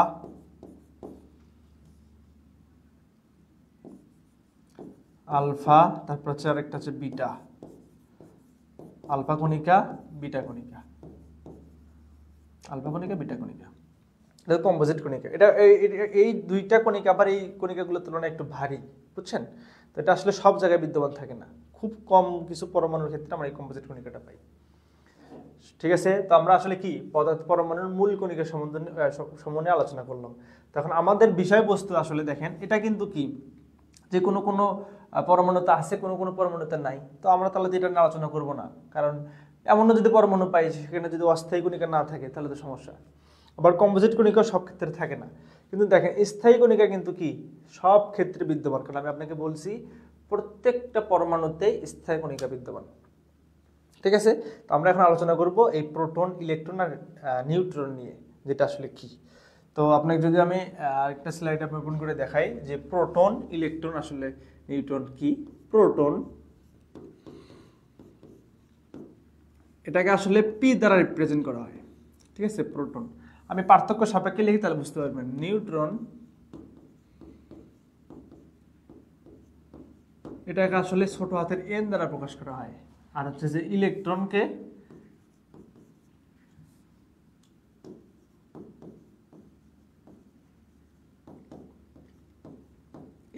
আসলে ই দ্বারা রিপ্রেজেন্ট করা হয়, বুঝছেন, ই দ্বারা। প্রোটন, প্রোটন আসলে এটা আসলে একটা কি বলেন তো, এটা হচ্ছে আমাদের একটা কণিকা, একটা মূল কণিকা বা একটা স্থায়ী কণিকা। এই প্রোটনের অবস্থান হচ্ছে, প্রোটনের অবস্থান কেন্দ্রে, পরমাণুর কেন্দ্রে, পরমাণুর কেন্দ্রে, অর্থাৎ একটা পরমাণুর কেন্দ্র, একদম কেন্দ্রীভূত যে জায়গাটা, সেখানে আমাদের এই প্রোটনটা অবস্থিত থাকে। সেম ভাবে নিউট্রনও এই প্রোটনের আশেপাশে থাকে, মানে প্রোটন যেখানে থাকে নিউট্রন সেখানে থাকে, ঠিক আছে। তাহলে প্রোটন এটা হচ্ছে কি পরমাণুর কেন্দ্রে, পরমাণুর কেন্দ্রে, কেন্দ্রে, ঠিক আছে। প্রোটন হচ্ছে কি পরমাণু কেন্দ্রে থাকে, নিউট্রন আবার কি থাকে পরমাণু কেন্দ্রে থাকে। কিন্তু ইলেকট্রন সে আসলে কেন্দ্রে থাকে না, সে থাকে পরমাণুর কক্ষপথে। পরমাণুর কক্ষপথে ইলেকট্রনগুলো থাকে। কিভাবে থাকে, কিভাবে মানে এগুলো বিদ্যমান থাকে, তা আমরা যখন কোয়ান্টাম সংখ্যা যখন শিখবো তখন আমরা ভালো মতো জানবো। আপাতত ধরে নেন যে কি ইলেকট্রন কি থাকে পরমাণুর কক্ষপথে, পরমাণুর কক্ষপথে, ঠিক আছে, পরমাণু কক্ষপথে। এটা হচ্ছে আমাদের তিনটা আসলে অবস্থান। ওকে, আসেন এই প্রোটন আসলে পজিটিভ চার্জ যুক্ত, এই প্রোটন আসলে পজিটিভ চার্জ যুক্ত, ঠিক আছে, এটা আসলে পজিটিভ চার্জ যুক্ত। আর এই নিউট্রন এর চার্জ নিরপেক্ষ, এ পজিটিভও না নেগেটিভও না। এই নিউট্রনটা কি, সে পজিটিভও না নেগেটিভও না, তার মানে সে চার্জহীন। এই নিউট্রন আসলে কি চার্জহীন, ঠিক আছে। তারপরে এই ইলেকট্রন আসলে নেগেটিভ চার্জ যুক্ত, ইলেকট্রন আসলে নেগেটিভ চার্জ যুক্ত। তার মানে বিষয়টা আসলে কি পাইলেন, একটা পরমাণুকে যদি আমি মানে এটা যদি চিত্র আকারে দেখাই, এটা একটা পরমাণু, এটা আসলে পরমাণু একটা কেন্দ্র, তাই না, এটা একটা পরমাণুর কেন্দ্র। তাহলে বলো তো এখানে কে কে আছে, এখানে আমার আছে প্রোটন আছে, আর কি আছে নিউট্রন আছে, তাই তো। তাহলে এখানে আমার প্রোটন আর নিউট্রন থাকে এখানে। আচ্ছা, তাহলে এটাকে বলা হচ্ছে নিউক্লিয়াস। এই যে কেন্দ্র, পরমাণুর যে কেন্দ্র, সেই কেন্দ্রকে বলা হচ্ছে নিউক্লিয়াস, নিউক্লিয়াস, ঠিক আছে। আমার এই কেন্দ্রতে কার অবস্থান, প্রোটনের অবস্থান আর কি নিউট্রনের অবস্থান। আর ইলেকট্রনটা কি থাকে কক্ষপথে, তার মানে এখানে কিছু কক্ষপথ আছে, এখানে কিছু কক্ষপথ আছে। এই কক্ষপথগুলো আমাদের কি থাকে, এই কক্ষপথগুলোতে ইলেকট্রনের অবস্থান, এখানে ইলেকট্রন থাকতে পারে, এখানে ইলেকট্রন থাকতে পারে, এখানে ইলেকট্রন থাকতে পারে, বুঝছেন। তাহলে এইটুকুতে বলেন তো ভাই যে নিউক্লিয়াস তাহলে কি চার্জ বিশিষ্ট। আপনাকে তো বললাম যে প্রোটন আসলে পজিটিভ চার্জ বিশিষ্ট, তারপরে কি নিউট্রন হচ্ছে চার্জহীন, সে চার্জ নিরপেক্ষ, ইলেকট্রন আসলে কি নেগেটিভ চার্জ বিশিষ্ট। তাহলে বলেন তো নিউক্লিয়াস আসলে কি চার্জ, বা নিউক্লিয়াসের আসলে চার্জ কি হবে। নিউক্লিয়াসের চার্জ কিন্তু হবে কি পজিটিভ, কেননা নিউক্লিয়াস আছে কে কে, প্রোটন আর নিউট্রন, নিউট্রনের তো চার্জ নেই, প্রোটনের চার্জ কি পজিটিভ, এই কারণে বলতে পারেন নিউক্লিয়াস আসলে কি পজিটিভ চার্জ বিশিষ্ট, ঠিক আছে। তো সবাইকে বুঝতে পারতেছেন কিনা একটু আমাকে জানান সবাই, একটু কমেন্টে জানান।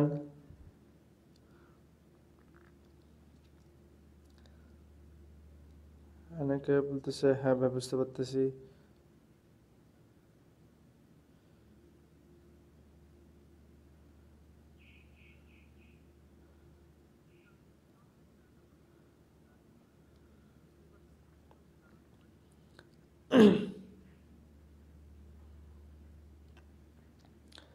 আয়সা সুদন আপু, ডিউটেরন কণিকা কোনটা, আপু যে কম্পোজিট যে কণিকা আছে না ওখানে ডিউটেরন কণিকা হবে। ডিউটেরন কণিকা আসলে কম্পোজিট কণিকারই একটা মানে অংশ আর কি, সরি হ্যাঁ কম্পোজিট কণিকার একটা অংশ। তারপরে এখানে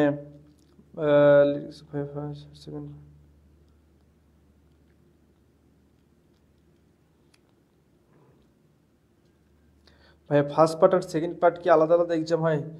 ফার্স্ট পার্ট আর সেকেন্ড পার্ট আলাদা এক্সাম, এটা তো আসলে মানে ফার্স্ট পার্ট বোঝাচ্ছে আসলে নন ডিপার্টমেন্ট পার্টটাকে, আর সেকেন্ড পার্ট বলতে বোঝাচ্ছে ডিপার্টমেন্ট পার্টটাকে, বুঝছেন। তো এটা আসলে আমাদের পরমাণু আর তাহলে প্রোটন নিউট্রন আর আসলে ইলেকট্রন বিষয়ে আমরা বুঝতেছি, ঠিক আছে। এরপরে যদি আমি আরো কিছু বলি, এর যে পজিটিভ চার্জ বিশিষ্ট, এটা আসলে নির্দিষ্ট একটা চার্জ আছে। আচ্ছা আমি এটা মিশে দিই, এটা আমার সাথে লাগবে না, এটা আমরা একটু বোঝানোর জন্য বলছিলাম। এই প্রোটনের একটা চার্জ আছে, সরি প্রোটনের চার্জ আছে, প্রোটনের চার্জ হচ্ছে পজিটিভ চার্জ যেহেতু, তার মানে এটা 1.6 গুণন 10⁻19 চার্জ, এটা আসলে প্রোটনের চার্জ। নিউট্রনের তো চার্জ নেই, তার মানে এটা শূন্য। আবার ইলেকট্রনের চার্জ ওই সেম চার্জই, মানে এই একই রকম চার্জ, কিন্তু সেটা আবার কি নেগেটিভ, তার মানে -1.6 গুণন 10⁻19 চার্জ। এদের আবার কিছু ভর আছে, বুঝছেন। এর আবার প্রোটনের নিউট্রনের ইলেকট্রনের যে ভর, ঠিক আছে, ইলেকট্রনের যে ভর, ইলেকট্রনের ভরটা হচ্ছে 9.1 ইন্টু 10⁻28 গ্রাম। এটা আসলে ইলেকট্রনের একটা ভর, আর প্রোটন আর নিউট্রনের ভর মোটামুটি সেম। এটা হচ্ছে 1.6, লিখে দিই এখানে, লিখে দিচ্ছি কি, হ্যাঁ এখানে ভর কত 1.675 গুণন 10⁻24 গ্রাম। এটা আসলে কার ভর, প্রোটনের ভর। নিউট্রনের ভর মোটামুটি সেম, একই রকম ভর। এই ভরটা হচ্ছে কত 1.675 গুণন 10⁻24 গ্রাম, ঠিক আছে। তো আমাদের ছিল যে পদার্থের পরমাণুর যে মূল কণিকা, প্রোটন, ইলেকট্রন, নিউট্রন, এই বিষয়ে আসলে বিস্তারিত আপনাকে জানানো। ঠিক আছে, তো বলেন পরমাণুর ক্ষেত্রে বা পরমাণুর আসলে মানে এই যে মূল কণিকার ক্ষেত্রে আমরা প্রোটন, নিউট্রন আর ইলেকট্রনের বিষয়ে আর কারো কিছু কোনো জানার আছে কিনা একটু জানান আমাকে, বা বুঝতে পারছেন কিনা সবাই। তাহলে যদি বুঝে থাকেন তো আমরা নেক্সট স্লাইডে যাবো আর কি।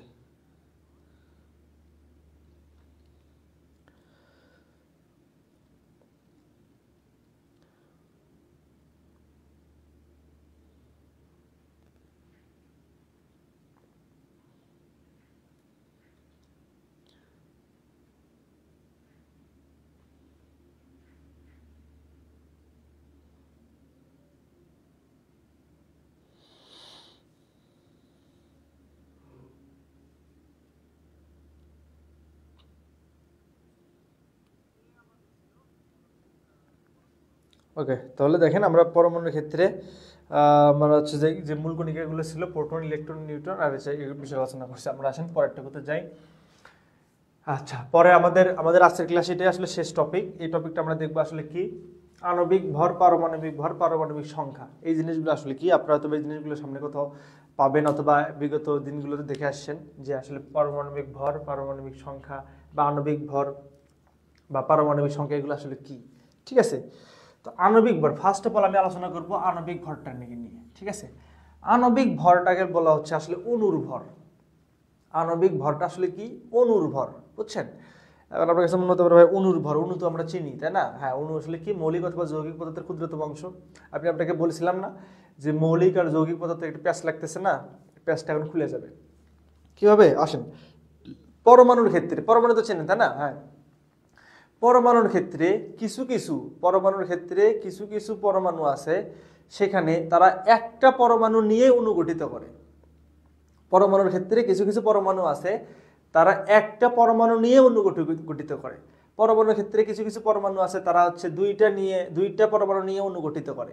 আমি আপনাকে বলিনি যে ভাই অণুকে ভাঙলে পরমাণু পাওয়া যায়, এক্স্যাক্টলি তাই। তো কিছু কিছু ক্ষেত্রে আছে কি, ম্যাক্সিমাম ক্ষেত্রে এটা আছে যে পরমাণু আসলে যেটা ওই একটা পরমাণু নিয়ে আসলে ওই পদার্থের অণু তৈরি করে। আবার হচ্ছে কিছু কিছু মৌল আছে তারা আসলে দুইটা পরমাণু মিলে তারা আসলে একটা অণু তৈরি করে। তিনটা নিয়েও আছে, চারটা নিয়েও আছে, আটটা নিয়েও আছে। ঠিক আছে, আমরা এখন এই আণবিক জিনিসটা আসলে দেখি। তো আণবিক জিনিসটা আসলে বলতে বোঝাচ্ছে কি, অণুর ভর। তো অণুর যখন কথাটা আসছে তখন আমরা একটা জিনিস দেখি যে এক পারমাণবিক অণু বা এক পারমাণবিক যদি আপনাকে বলা হয় এক পারমাণবিক, ঠিক আছে, এক পারমাণবিক যদি বলা হয় যে এক পারমাণবিক মানে যে একটা পরমাণু মিলে আসলে অণু তৈরি করে। ধরেন সোডিয়াম, এই সোডিয়াম আপনি এটাকে অণু বলতে পারেন, পরমাণু বলতে পারেন।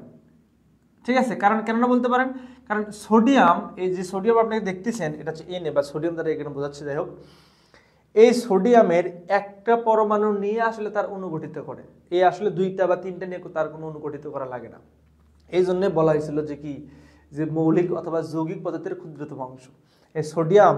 এটা আপনি বলতেও পারেন সে মৌলিক পদার্থের ক্ষুদ্রতম অংশ, আবার বলতে পারেন সে যৌগিক পদার্থের ক্ষুদ্রতম অংশ। কেননা এই যে ধরেন সোডিয়াম ক্লোরাইড, লবণ, এটাকে ভাঙতে ভাঙতে ভাঙতে ভাঙতে আপনি সোডিয়াম বানাইছেন। ঠিক আছে, এটা আপনি কি মৌলিক পদার্থের ক্ষুদ্রতম অংশ বলতে পারেন না, আবার কি যৌগিক পদার্থের ক্ষুদ্রতম অংশ না। এটা তো যৌগিক পদার্থ, তার ক্ষুদ্রতম অংশ। আবার মৌলিক পদার্থ পাইছেন, তার ক্ষুদ্রতম অংশ সোডিয়াম। এই কারণে আমি বলছিলাম যে কি, অণু আসলে কি, অণু আসলে মৌলিক অথবা যৌগিক পদার্থের ক্ষুদ্রতম অংশ। ঠিক আছে, এখন মোটামুটি অথবা অনেকে বুঝতে পারছেন। তাহলে এক পারমাণবিক বলতেছি কেন, সোডিয়াম, পটাশিয়াম, ম্যাগনেসিয়াম, এই টাইপের আরো যেগুলো আছে, ক্যালসিয়াম, ম্যাক্সিমাম ধাতুগুলো আসলে এক পারমাণবিক। তার মানে তারা একটা নিয়ে পরমাণু তৈরি করে, তারা আবার দুইটা নিয়ে অণু, সরি একটা নিয়ে আবার অণু তৈরি করে, দুইটা না। এখন আছে আবার দ্বিপারমাণবিক।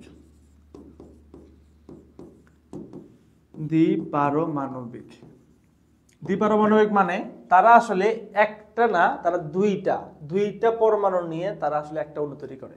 এরকম মৌল আমাদের আছে 7টা। এটা মনে রাখেন একটু, এরকম মৌল আছে আমাদের 7টা। ঠিক আছে, 7টা কি কি আমরা লিখে দিচ্ছি। হাইড্রোজেন আছে H2, হাইড্রোজেন, দুইটা হাইড্রোজেন নিয়ে তারা একটা অণু তৈরি করে। তারপরে নাইট্রোজেন আছে N2, অক্সিজেন আছে O2, অক্সিজেনের দুইটা পরমাণু মিলে তারা একটা অণু তৈরি করে, অক্সিজেন অণু তৈরি করে। তারপরে ফ্লোরিন আছে, ক্লোরিন আছে, ব্রোমিন আছে, তারপরে আয়োডিন আছে, এই কয়টা। এরা আসলে দ্বিপারমাণবিক। কেন দ্বিপারমাণবিক বলতেছি? তারা আসলে তাদের দুইটা পরমাণু যুক্ত হয়ে একটা অণু তৈরি করে, ঠিক আছে? এটা আসলে দ্বিপারমাণবিক। এভাবে আবার ত্রিপারমাণবিক আছে।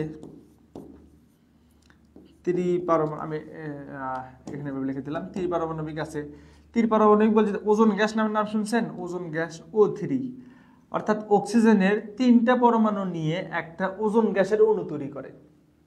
ওজোন গ্যাস, ঠিক আছে? এটাকে বলা হচ্ছে ওজোন গ্যাস। কি এটাকে বলা হচ্ছে কি? অক্সিজেনের 3টা পরমাণু মিলে তারা একটা অণু তৈরি করে। ওকে। আবার আছে টেট্রা বা চতুর্পারমাণবিক বলে অনেক ক্ষেত্রে। চতুর্পারমাণবিক, টেট্রা লেখে, টেট্রা মানে 4, টেট্রা আসলে ইংলিশ, টেট্রা পারমাণবিক, ঠিক আছে? টেট্রা মানে হচ্ছে কি? তারা 4টা অণু মিলে, 4টা পরমাণু মিলে একটা অণু তৈরি করে। যেমন P4 ফসফরাস, ফসফরাস নাম শুনছেন? অনেকে হয়তো নাম শুনছেন।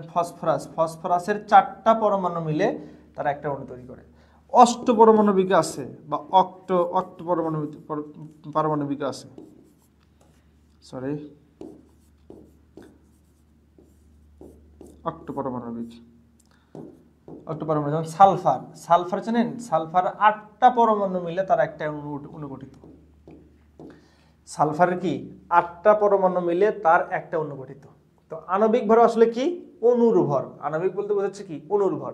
তারপরে যদি বলা হয় যে ভাই হাইড্রোজেনের ভর কত, তো অনেকে হয়তো জানেন হাইড্রোজেনের ভর 1। আর আপনি যদি বলা হয় ভাই হাইড্রোজেনের আণবিক ভর কত, তখন কিন্তু আপনারা এই হাইড্রোজেনের একটা ভর দিতে পারবেন না। তখন হবে কার ভর? H2 ভর, অর্থাৎ হবে তখন কত? 2। যেমন ক্লোরিনের যদি বলে ক্লোরিনের পারমাণবিক ভর কত, এই যে পারমাণবিক ভরটা আসলে আমি বলতেছি কি?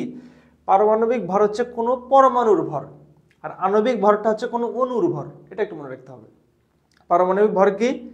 পারমাণবিক ভর হচ্ছে আমাদের কোনো পরমাণুর ভর, আর আণবিক ভরটা হচ্ছে কোনো অণুর ভর। হাইড্রোজেনের ভর 1, এটা আসলে হাইড্রোজেনের পারমাণবিক ভর। H2 ভর আসলে 2, এটা আসলে হাইড্রোজেনের আণবিক ভর। আসেন এভাবে যদি ক্লোরিন চিন্তা করেন, ক্লোরিনের ভর হচ্ছে 35.5। একটা ক্লোরিনের ভর হচ্ছে 35.5। তো এই ক্লোরিনের 35.5 এটা হচ্ছে ক্লোরিনের পারমাণবিক ভর। আবার ক্লোরিনের যদি অণু চিন্তা করেন, তো ক্লোরিন 2টা মিলে তার অণু তৈরি করে, অর্থাৎ ক্লোরিনের অণু এখানে হবে 71। তো 71টা হচ্ছে বা 71 হচ্ছে ক্লোরিনের আণবিক ভর। সেম ভাবে আসেন সালফারের ক্ষেত্রে যদি চিন্তা করেন, একটা সালফারের ভর হচ্ছে 32, ঠিক আছে? একটা সালফারের ভর হচ্ছে কত? 32 গ্রাম। তো এই 32 গ্রাম বা 32 যেটা বলতেছি, 32 একক বলতেছি, এটা আসলে কার? সালফারের পারমাণবিক ভর, কারণ সালফারের পরমাণুর ভর হচ্ছে 32। কিন্তু সালফার যদি অণু চিন্তা করেন, তাহলে 8টা সালফার অণু মিলে তার একটা, 8টা সালফার পরমাণু মিলে তার একটা অণু তৈরি। তাহলে 32 কিন্তু 8 দ্বারা গুণ দেন, মেবি 256 হবে, নট শিওর, একটু চেক করে নিন সবাই। 256, তার মানে 256 গ্রামটা আসলে কি? 256 গ্রামটা আসলে আমার আণবিক ভর, আর আমাদের এটা হচ্ছে 32 গ্রামটা আসলে কি? পারমাণবিক ভর। আমি আশাও করি সবাই আণবিক ভর পারমাণবিক ভর বিষয়টা বুঝতে পারছেন। সবাই কি বুঝছেন?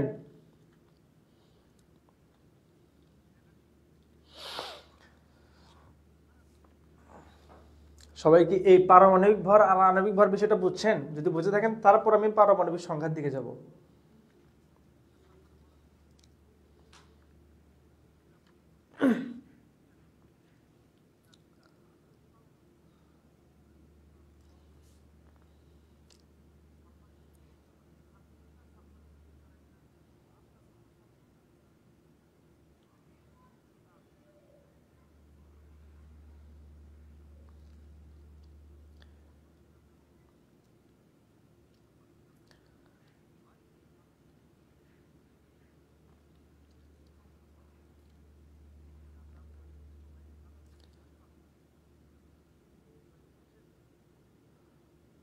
আচ্ছা, আপনারা অনেকে কমেন্ট করতেছে যে হ্যাঁ ভাই বুঝছি, ঠিক আছে।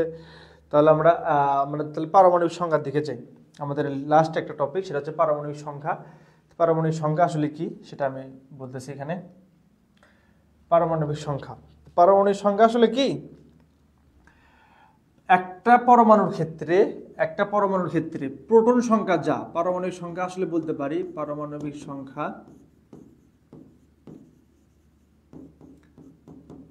পারমাণবিক সংখ্যা ইকুয়াল টু বলতে পারেন প্রোটন সংখ্যা।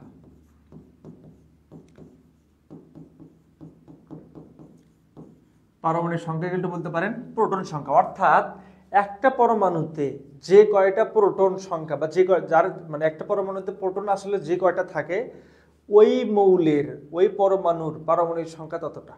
যেমন আপনি যদি বলেন যে ভাই সোডিয়াম এর পারমাণবিক সংখ্যা 11, অর্থাৎ এই সোডিয়ামে প্রোটন সংখ্যা আছে 11টা, মানে সোডিয়ামে প্রোটন আছে 11টা।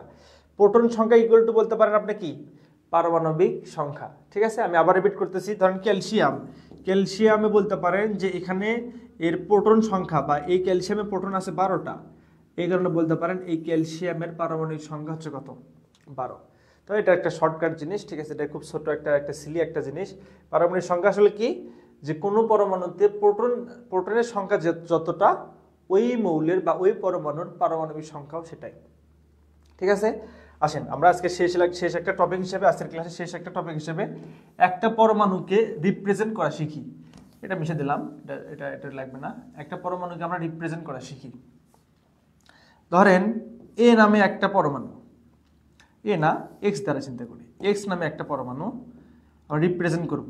তো এই এক্স এর যদি আমার বাম দিকের নিচে যদি কোনো একটা সংখ্যা থাকে তাহলে বুঝবেন এটা আসলে আমার প্রোটন সংখ্যা, এটা আমার কি প্রোটন সংখ্যা। আবার এই যদি কোনো একটা মৌলের যদি একদম মাথার উপরে বাম দিকের মাথার উপরে যদি কোনো সংখ্যা থাকে তাহলে বুঝবেন এটা আমার কি সংখ্যা, এটা আমার হচ্ছে ভর সংখ্যা। এর দ্বারা রিপ্রেজেন্ট করা হচ্ছে আমার এখানে ভর সংখ্যা, এর দ্বারা রিপ্রেজেন্ট করা হচ্ছে ভর সংখ্যা। পি দ্বারা বোঝাচ্ছে এখানে কি প্রোটন সংখ্যা, প্রোটন সংখ্যা। আবার এই যে ধরেন আপনার কি বলে যদি কোনো একটা মৌলের ডান দিকে মাথার উপরে যদি কোনো সংখ্যা থাকে সেটা আসলে চার্জ, এই চার্জ কি দ্বারা বোঝাচ্ছে এখানে চার্জ।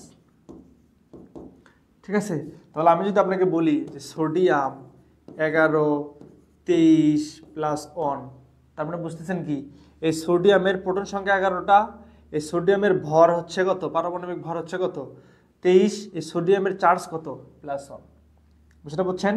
তো এখন এই তিনটা জিনিস আপনি পাবেন খুব ইজিলি পাবেন, কিন্তু একটা জিনিস লক্ষ্য করতে হবে কি এই তিনটা জিনিসের মধ্যে থেকে আপনি আরো দুইটা জিনিসের মান বের করতে পারবেন। একটা হচ্ছে নিউট্রন, একটা হচ্ছে আমাদের কি ইলেকট্রন। তো নিউটনটা কিভাবে বের করবেন, আমরা একটা সূত্র লিখে দিচ্ছি। সূত্রটা হচ্ছে A = P + N। এন দ্বারা বোঝাচ্ছে এখানে কি বলেন তো নিউট্রন সংখ্যা, এন দ্বারা বোঝাচ্ছে এখানে কি নিউটন সংখ্যা। অর্থাৎ আমি কোনো একটা পরমাণুর প্রোটন সংখ্যা আর নিউট্রন সংখ্যাকে যদি যোগ করি তাহলে আমরা ওই পরমাণুর ভর সংখ্যা পাই, বুঝছেন? কোনো একটা পরমাণুর কি প্রোটন সংখ্যা আর নিউট্রন সংখ্যাকে যদি যোগ করলে আমরা কি পাই ওই পরমাণুর ভর সংখ্যা পাই। তো আমরা নিউটন সংখ্যা কিন্তু পাইলাম, তাই না? তো আপনি যদি এখান থেকে চিন্তা করেন দেখেন তো A = কি P + N না, তাহলে এর মান এখানে কত 23, পির মান কত 11, তাই না? ওকে, এন এর মান এন যদি আমরা যদি এটা বেশি পার করে দেন তাহলে 23 থেকে 11 বাদ দিলে হবে কি 12, তার মানে এন এর মান হবে এখানে 12। তার মানে এই সোডিয়ামে আমার নিউটন সংখ্যা আছে কয়টা 12টা। সবাই ক্লিয়ার?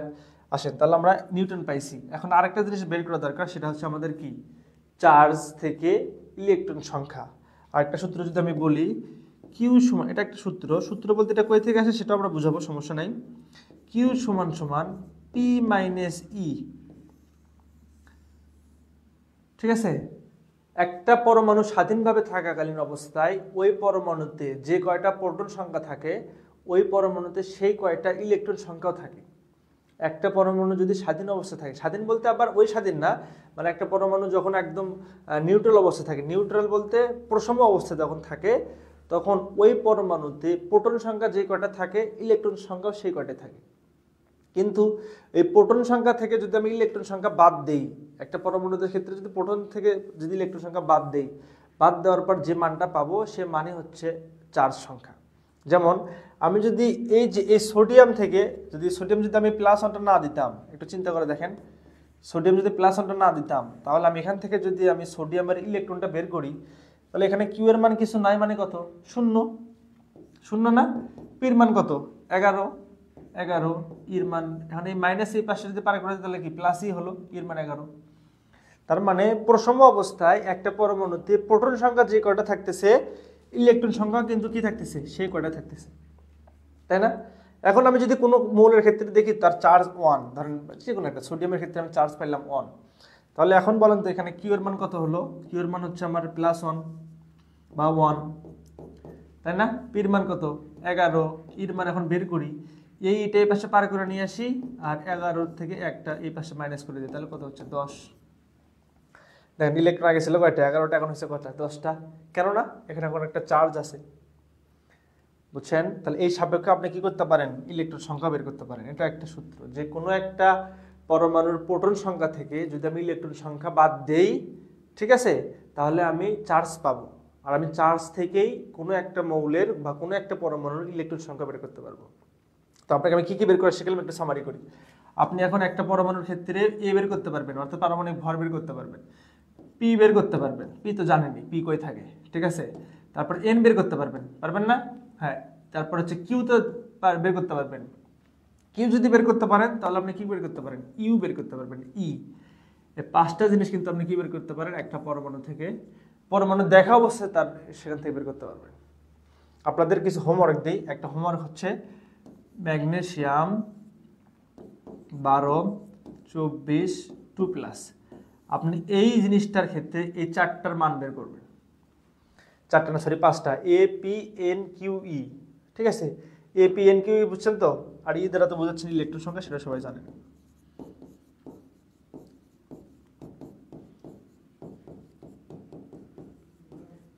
ঠিক আছে, তাহলে ম্যাগনেসিয়াম এটা যে 12, 24 আর 2+, তাহলে আপনি এটার থেকে আপনি 5টার মান বের করবেন। আমাদের পরবর্তীতে কোয়ান্টাম সেটে জিনিসটা খুব লাগবে, খুব বেশি ইফেক্টিভ, খুব বেশি লাগবে আমাদের। ঠিক আছে, তো আশা করি সবাই বুঝতে পারছেন। সবাইকে বুঝছেন? একটু আমাকে জানান তো শেষ পর্যন্ত সামারি হয়ে।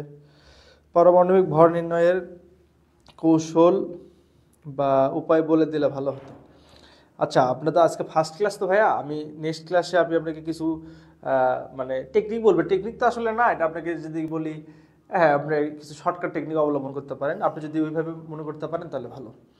ঠিক আছে, সবাই একটু আমাকে কমেন্টে জানান যে সব কিছু বুঝতে পারছেন কিনা আজকের ক্লাসের।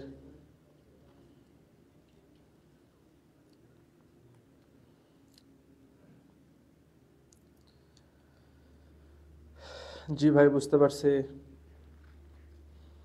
মোহাম্মদ আরিফুল ভাই, ঠিক আছে ভাই, আলহামদুলিল্লাহ বুঝতে পারছেন আপনি।